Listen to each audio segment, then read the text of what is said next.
Hello, members one and all of the Salivation Nation. Well, I am here to bring you the latest news. And the latest news is that there is no news.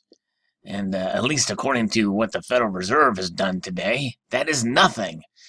They didn't raise rates, and some had thought maybe they might a quarter point, but the central bank held its benchmark interest rate target between 1% and 1.25%, and a statement maintained positive language on the current state of the economy. It has raised rates twice this year, but initially they had forecasted to be about 4 times this year. But looking into some of the reasons why, it says, as widely anticipated, the FOMC, the central bank's policymaking arm, held its benchmark interest rate target. And it said that they figured the Fed would approve a quarter point hike at the December meeting, though the committee chose not to tip its hand overtly in Wednesday's statement. But it did, as mentioned before, maintain positive language on the current state of the economy. And with the economy growing at roughly 3% and with unemployment of 4.2%, with very easy monetary conditions and a modest uptick in inflation expectations, everything leads me to believe that they'll be raising rates in December, said Michael Arone, chief investment strategist at the State Street Global Advisors. And this was the second meeting since Hurricanes Harvey and Irma caused record-breaking damage that nonetheless has had only spotty impacts on macro data. And that's really kind of amazing that the economy hasn't been more negatively impacted. But I think that's part and parcel to a quick response and recovery efforts by both public and private entities on all levels. And it was pretty amazing. And but there's a lot of economic activity, and obviously in construction and rebuilding efforts that will happen there.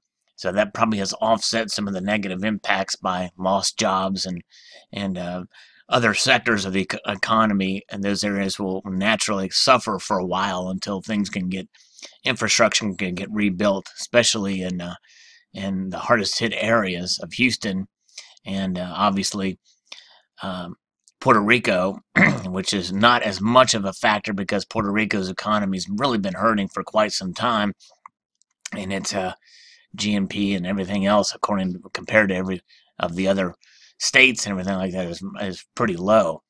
Gross domestic product, speaking of which, grew 3% in the third quarter, according to initial government estimates.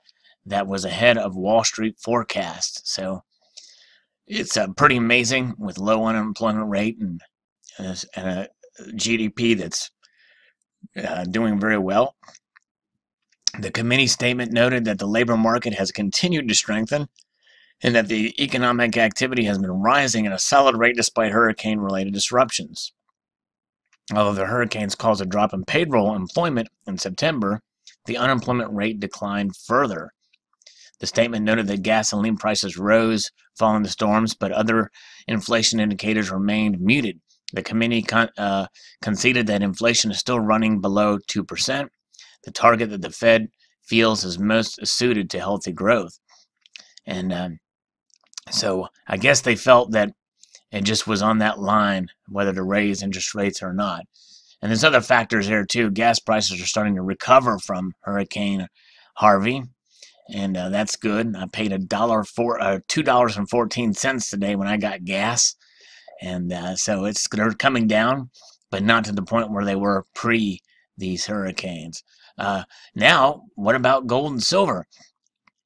Well, gold prices remain unchanged today. The Federal Reserve leaves interest rates unchanged, according to Kitco here, and remaining optimistic on the U.S. economy.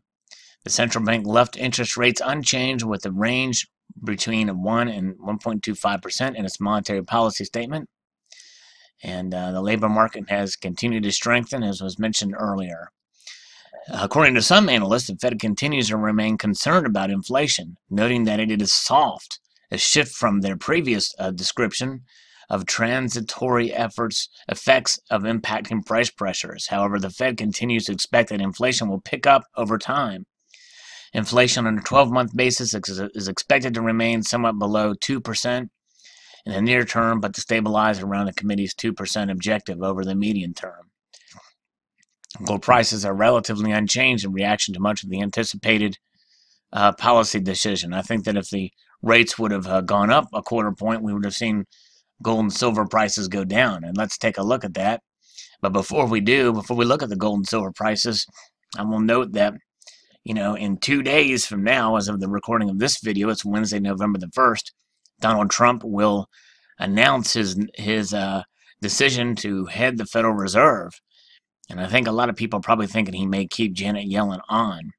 But depending on who he picks, that may have an effect on gold prices that day, depending on how that decision is played out. But it may not either. It's kind of almost a near unpredictable thing, because all of his choices, they're either insiders or the one Taylor, I think, is probably the most hawkish of the choices there. But let's take a look at gold and silver prices and other precious metal prices on this news. They actually did creep up just a hair bit, which is, in my mind, not unexpected if there's no change, because that means that there's a little bit of uncertainty in the markets about, the Federal Reserve isn't as concerned about or is a little concerned about the economy and inflation. Then we are too. We're going to move to the safe havens of gold and silver, and let's do that. But the real story here is today we've seen platinum and palladium go up substantially. A pretty substantial incline in both of those metals, especially palladium, with the ask price at over $1,000 an ounce, but platinum as well. And I think the reason for that is because you're seeing some world demand growing for both those metals, and I believe there's going to be a war between them as the choices will be made as to which metal to use for catalytic converters. Platinum is a better catalytic converter, but palladium is a more rare metal, and so if you can get platinum cheaper, you're going to see industries retrofit or use platinum for their catalytic converters and other industrial uses if they can get their hands on it at cheaper than palladium. So I think that's why you're seeing that rise. And at the same time, I think you're seeing some mining and demand pick up for palladium.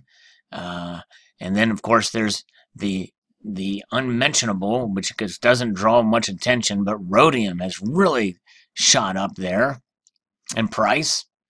And it has basically become the king of precious metals again. And look at the spread between the bid and ask on rhodium. There's a $200 spread there. Insane in the membrane, quite indeed. And it's a very rare precious metal. It's only within the last couple of years been available in bullion form, notably by one company, London Baird, and that's where I have my bar from. And but PAMP has begun to offer rhodium bars as well, and but mainly rhodium is a strange creature because it's part of the platinum metals group, and it works its way into the industrial applications, but also as a plating for jewelry. And as we saw in my previous video, it is also being used to plate silver coins for a very exquisite look. So very interesting indeed. So there you have sort of the analysis and the news of the day with regards to the markets. We will see what happens on Thursday when the new Fed chair is announced by Trump and where we go from here. But post your thoughts on these tidbits of information, how basically there's no news, and things are steady as she goes here with the economy, with gold and silver prices. And for me, I love gold and silver no matter what the price. So post your thoughts below. I'd like to extend a multitude of gratitude to y'all for watching and encourage you to please rate, comment, and subscribe.